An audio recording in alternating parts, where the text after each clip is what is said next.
What is up, guys? snazzypc here, and I'd like to discuss some of the new details that have come out about the Xbox One.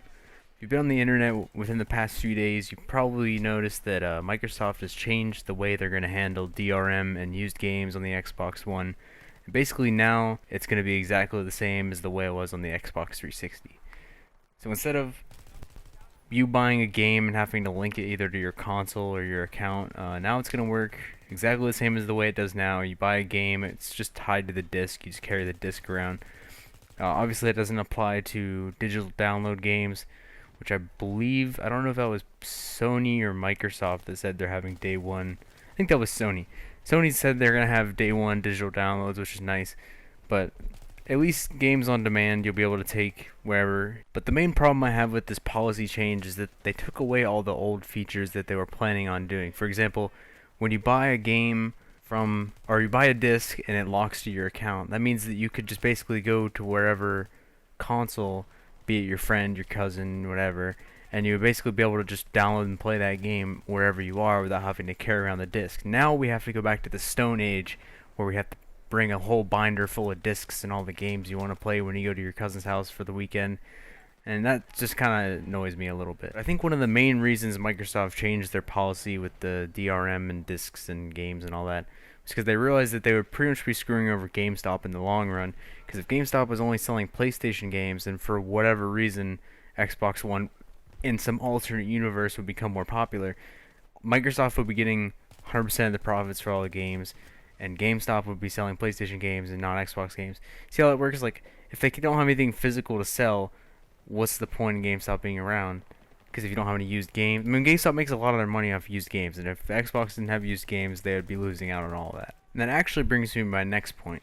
You really shouldn't sell your games used to GameStop, because GameStop's going to pay you $1, turn around and sell it in like 2 minutes for $20, and it's just not worth it. If your game is not worth, like if you know you're gonna sell it in the long run, maybe a few months down the road, then fine. But if you're unsure about a game and you're paying $60 for it and you're gonna turn around and sell it for $1 in like a month, that's not worth it. The way I do it, I mean, I'm primarily a PC gamer. I probably will not be picking up an Xbox One, but the way I do it is when I look at a Steam game, I think of how many hours will I get out of this purchase, and I assign $1 for every hour. And if I buy a $30 game, well then I hope I get $30 out of it.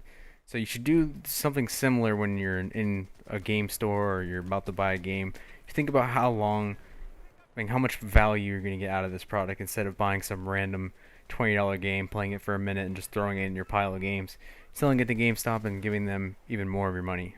But used games and discs and DRM are not the only reason that Microsoft changed their policies. They also had a lot of sort of backlash for the always online sort of thing, the 24-hour check.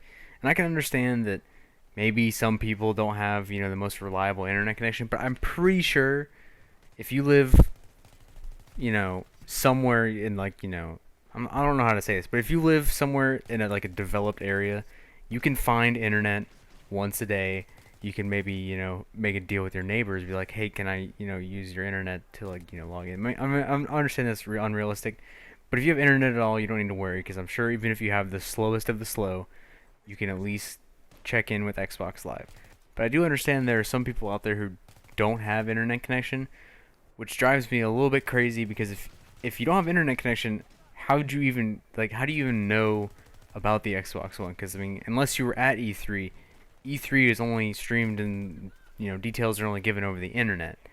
And if you don't have internet, who's gonna pay $500 for a console, not have internet, and then want to play games? If you don't have internet, I'm sorry, you're out of luck. And it makes me a little bit upset that such a small group of people, those who don't have internet or don't have steady access to internet, they kind of ruined a whole entire console. The majority of the people who would have bought or probably still are going to buy an Xbox One have steady internet. They're gonna be playing all the time. It's not gonna be a big deal for the online checks, and if you can afford a $500 console, I'm sure you can afford $40 to $60 games.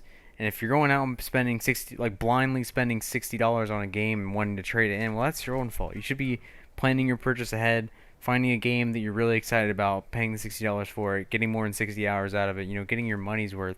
Instead of sitting here whining and crying to Microsoft because you can't get a fifth of your money back from the game that you bought a year ago. I mean, here on the PC side of, real games, on Steam, you don't get your money back. I mean, Steam's really cool if, if something doesn't work, you get your money back. But, 6 months down the road, I can't go, oh, whoa, whoa, Steam, I want my money back. It just doesn't work like that. You need to stop whining about your used games. You just need to buy games that you like instead of wanting to trade them in. But there is one last issue with the Xbox One that I don't think they quite covered in the sort of address they had a few days ago.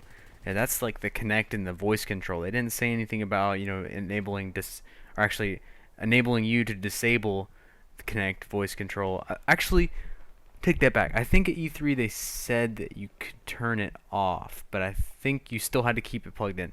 I don't know about that.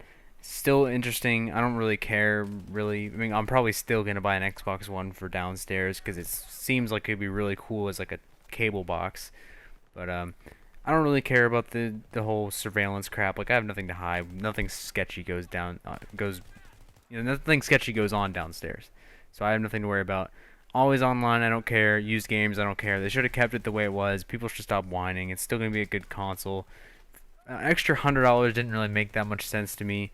Hopefully, like the PS4 has like a 500 gig hard drive and the Xbox One is a terabyte or something ridiculous. Like, they need to justify the $100 extra. And maybe if they bundled games with it, I don't know. Anyway, PS4 versus Xbox One, I still think they're just sort of tied, and people just need to buy whatever console they feel most comfortable with. If you enjoyed this video, I recommend that you subscribe. I make a lot of videos like this, and that's it for now.